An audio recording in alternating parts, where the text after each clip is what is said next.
Well, good afternoon. Today is Friday, August 8th, and we have lots of birthdays and we have lots of anniversaries today.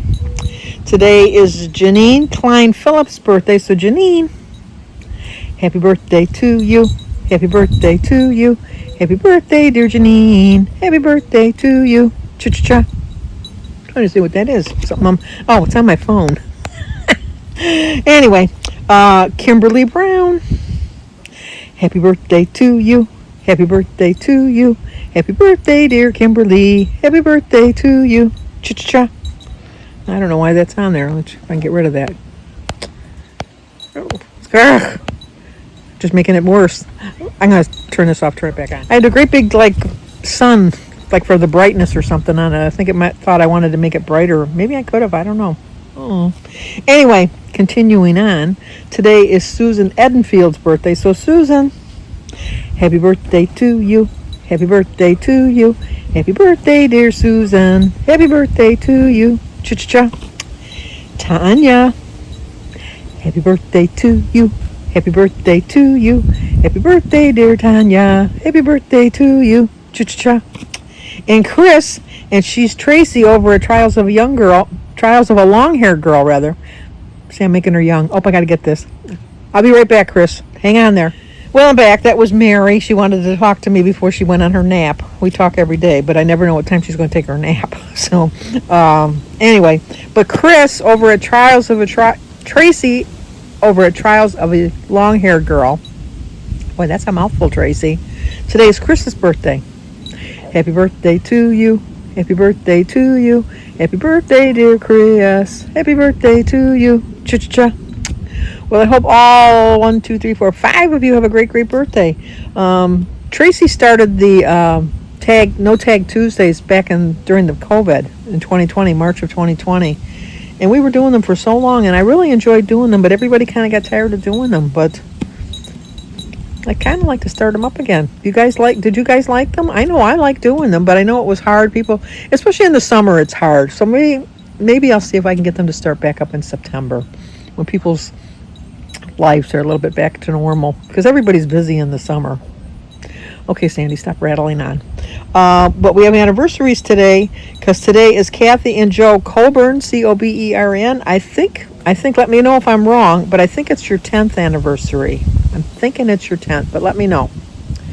Happy anniversary, happy anniversary, happy anniversary, happy anniversary, happy, happy, happy, happy, happy anniversary, happy, happy, happy, happy, happy anniversary. It's also April and Billy Ellison's 22nd anniversary. Happy anniversary, happy anniversary, happy anniversary, happy anniversary. Happy, happy, happy, happy, happy anniversary. Happy, happy, happy, happy, happy anniversary. And Lori and Grady Hensley is their 37th anniversary. Happy anniversary, happy anniversary, happy anniversary, happy anniversary. Happy, happy, happy, happy, happy anniversary. Happy, happy, happy, happy, happy anniversary. Well, I hope you have a great anniversary, all 6 of you. And then I got the mail early today, which is very unusual. I never get the mail this early, but I got a little letter can't show you because she has my home address, from Becky Fisher. She sent me a little note. Let's see what it says. Open it. Oh, that's my sister Mary texting me again. Dear Sandy, thank you for letting us know about Mary. I am sending Mary a card also. Mary sent me a card with her own address on it, so I'm mailing it to her. It'll get to her way quicker that way, too. I have added you and your family to who I am praying for. I know you all are very close to Mary, so this may be very hard for you. I cannot even imagine how hard this is for all of you. Please know that I care for you all, and I will continue to pray for you and all until I hear otherwise. Love in Christ, Becky. Well, you can keep praying for us all the time, because we would really like that. But I have to answer this text from Mary, because I know she wants to take a nap. So many interruptions. I'll be right back. I'm back. Mary needed some email addresses for some reason or another. I don't know why. But anyway, I had to send them to her. I had last night. Well, yesterday, what do you call it? I went to bed. Well, no, I didn't. I went to bed normal time. But anyway, Jim and I were going to go. Jim wanted to go out to eat dinner last night when he got home. So we went to this new place called the Upscale Dive Bar. We walked in. They had the worst. There was a one lady playing Beatle music on a guitar. She was terrible. She was not on key. I mean, I give her credit for trying. I really do. And Jim and I sat down, and it was not really crowded, but it wasn't really, like, empty. And the only one we could see was the barmaid, behind the bar. And nobody acknowledged us the whole time we were there. We waited, I would say we waited 10, 15 minutes before somebody actually finally came over to wait on us. And we waited 10 or 15 minutes for somebody to come over to wait on us, and nobody ever came. So we just got up and left, and nobody even said, thanks for being here, or, somebody will be with you in a minute, or whatever. And the people that were all sitting there, they just mostly had drinks, so I'm sure they went up to the bar and got their drink and then went back down. Nobody had food. So then we went to our favorite place, downtown New Baltimore, Nap City Garage. And the waitress, we had this really young, she was like really, really young. And she come up and she said, well, I just want more. Well, somebody was coming out, and she says, oh, I'm not going in there. There's an hour wait to get your food. And so then her whole group, but then there was like 5 or 6 of them, and then they left. And so then Jim says, well, I don't know that we're going to eat here. They must be pretty crowded. And we got in, and, for a Thursday night, I was really surprised. And so she said, I said, well, there's only 2 of us. And she said, well, I can seat you right away. I said, okay. So we went in, and then the waitress come over, or the server. I can't get used to calling them servers. Anyway, she came over, and she said, I just want to let you know before you order that the kitchen is way behind. One of our cooks called in sick. And so we're about... No, she didn't even say how long. She says, we are really well behind, so it'll be a while before you get your food. And Jim and I said, well, that's okay. Because, you let us know ahead of time. It's not like we're going to be sitting here forever. And so she left. She took our orders. And then it was like 45 minutes before we got our food. But she kept coming back telling us, I didn't forget about you. The kitchen's still backed up. They were, like I said, they were crowded in that. And the food was really good, but it was so late. It was almost 9 o'clock by the time we got our food. Jim and I usually eat about 7, so that was really kind of late. And then I got a grilled chicken, not a pita, wrap. I couldn't think of what it was. I got a grilled chicken wrap. And then, and I only ate half of it because I thought, I know. So then I got home, and I was told, because I went for my liver scan this morning, that I couldn't have anything to eat or drink after midnight. And I says, oh, but I can have water. And she says, no, you can't. It's better if you don't have anything to drink. And so I says, well, I can have water with my pills in the morning. And she said, only if you can do it in one swallow of water. I can't. Jim could take a whole handful of pills, pop them in his mouth, and just swallow them. I can't. I take them one pill at a time, and it takes me, I think I take how many? Well, I take 2 baby aspirin. I take a vitamin pill. I take a multivitamin. And then I take vitamin D for my thyroid. What else do I take? I take a potassium pill because my potassium levels are off for some reason. And then probably because I take a diuretic. And my blood pressure pill, and then my thyroid for my thyroid. So I take, altogether, I take 1 multivitamin, 3 vitamin Ds, because they're low dose. 3, 4, 5, 6. There's 11 pills. I take a pill and then blah, blah, blah. But Jim pops them in his mouth and swallows, and he's done. So anyway, I couldn't take my medication before I left. All that being told, I just couldn't take my medication because I would have had to drink. I drink 14 ounces of water just to get my morning pills down, which is good because then I got 14 ounces of water in me right off the get-go from the beginning, in the beginning of the day. But then I looked at my timer. I was supposed to go for my scan was at 10:30, and they said it would take up to an hour to do the scan. And so I figured by the time I got home it'd be 11:30, 12 o'clock, and I usually don't take my medications in the morning till 11:30, 12 o'clock anyhow. So I thought I'll just take them when I get back. So And we got to the scan. Hopefully it's not too. It's breezy. It's another hot breeze. We never got the storms last night. They were a little bit north of me, but I didn't get any. Anyway, I got there. My appointment was at 10:30. I got there about 10:20.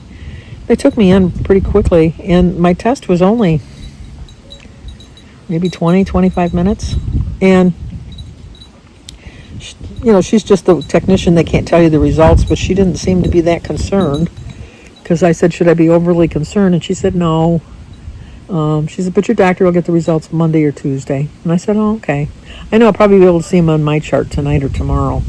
Not that I'd be able to interpret them, but I would think if I had any really major problems, because some of those, like, she really pressed down hard with that wand, that I would have felt it a little bit more. But I mean, when she was like on my ribs and that kind of pressed on them, I'm thinking, oh, hey, I got a rib there, type of thing. So, but anyway,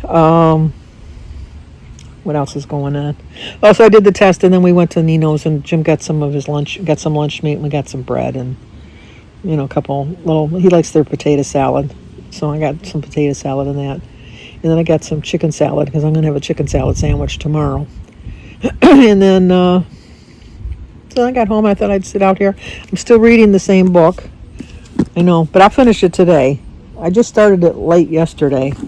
So I'll finish it today. It's very interesting. I've got about 100 pages to go. I think it's 372 pages. I got about 100 pages to go.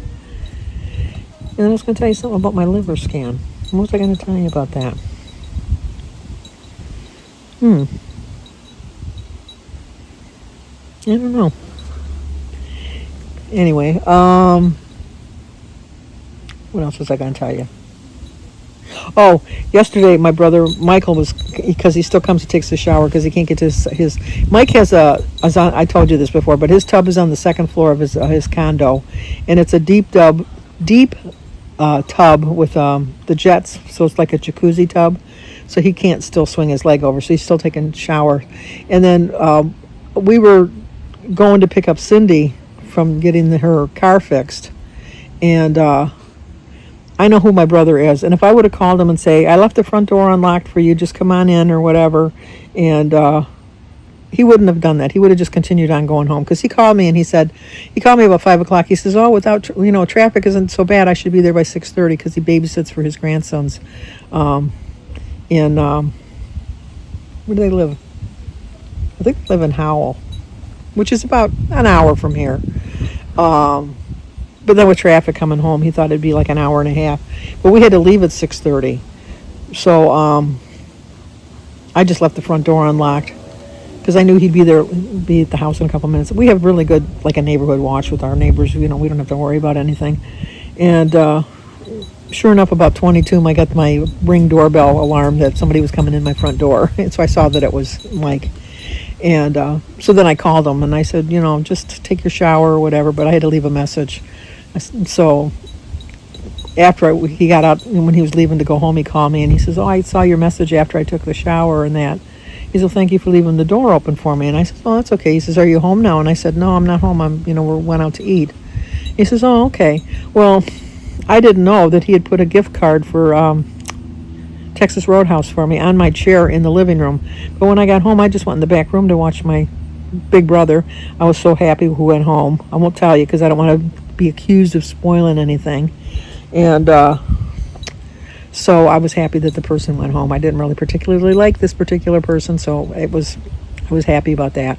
But then this morning when I was getting ready to go for my doctor's appointment, then I saw it when I went to put my shoes on. I saw it sitting there. And I felt bad because I'm sure he was waiting all night for me to call him. Not that expecting a thank you, but like to acknowledge at least. I said, you didn't have to give me anything. He says, well, you didn't have to let me take a shower every day. And I go, well, it's not a big deal. I don't really care. It doesn't bother me. It's not like I'm giving you the shower. I have like a regular shower head, and then I have like the handheld shower. So I got like 2 shower heads that come in. You can use either the whole thing or both or just one of them. And then I have a bench in the shower so you can sit down and kind of give you this stuff. And then I got handicap bars, and so it's easy to get in and out. And then I have doors that open, both doors, so you can swing it open to get a walker in if you had to get a walker in. So it's very conducive to handicapped people. Not that I'm handicapped, but who knows? The day might come. And it's just kind of funny because I was trying to talk Christy into selling her house and having her father-in-law sell his house, and then building a house, like a little built-in house, like a in-law suite attached, so like he could live in his own little place and she could live in her own little place, but then they're right next door to each other, that if they needed anything. And then on Facebook, one of the for some reason sometimes I get house plans, and this house plan showed up. And it had a 4-car garage, and I thought that would be perfect. One for Aaron's car, one for Christy's car. Sophia already has a car, even though she doesn't have a driver's license yet. And then one for Lenny's car. I should have clipped it and sent it to Christy, but I don't want to push it on her. She gets along really well with her father-in-law. So, and she's not going to sell her house, and he's not going to sell his. But, in a dream world, that could happen. So, David's supposed to come home sometime today. He's going to let me know if he needs a ride. And then, because supposedly his girlfriend might pick him up. I says, well, I'm going to be home. Just let me know, and I'll go pick you up at the airport. So once I find out if I have to go pick him up, then we'll figure out what we're going to do from there. So, but just going to sit back here and read now and let it go. Let it go. Oh, you know what I was going to tell you? That's what I was going to tell you about, something about my liver, because I asked her about it, and she didn't seem overly concerned. Is last week when the air quality was so bad, and I was outside, I was walking, I was doing all the stuff they told us not to do. I got a bloody nose just on this nostril right here, and then I had a slight little headache afterwards. And then the next day I went to the doctors for my regular physical. And my blood pressure was perfect. There's nothing wrong with my blood pressure. So I didn't think nothing of it. And then last night I was talking to Jimmy on the phone, and I felt like my nose was running, and I went to wipe it just like that. And I had another nosebleed just on the same nostril again. And then followed by a headache. And then I went and did my blood pressure, because we have a blood pressure cuff that Jim has for his heart things. My blood pressure was perfect. So I don't know if it's just the air quality is causing it, or my, maybe my membranes. But why would just a one membrane be dry? I don't know. And I have been sneezing so much lately. And I have allergies like in the changing of the seasons, like in the beginning of the spring and in the beginning of the fall. And then like when I sneeze, it's like 3 and 4 in a row. And so I was talking to Mary's friend, Sharon, because she was over at Mary's house the other day. And I was talking, this was before I had the nosebleed yesterday, but I was talking to her about it. And she says, I've never had nosebleeds. And she says, and I've had them for the last couple of weeks. So when I went today, when the girl was giving me the scan, not that she's a doctor or anything, but I said, I don't know if that's a sign of my liver acting up or anything like that. And she says, I've had the same thing. She says, I'm just kind of curious if it's something to do with the air quality. So I don't know. But if I get another nosebleed, I'm going to call the doctor, because I don't have nosebleeds, so it's out of the ordinary for me. So, but I figure as long as my blood pressure is okay, and it doesn't, it's just a matter of, like, I don't even have to hold my head back or anything. I can wipe my nose, blow my nose, and then I'm done, so I don't know what it is. So, okay. Enough about the Sandy woes. Not that you cared, but I'd like to share. Sometimes overshare, but I'd like to share. So that'll do it for today. So let's get together again tomorrow. Hopefully we see each other then.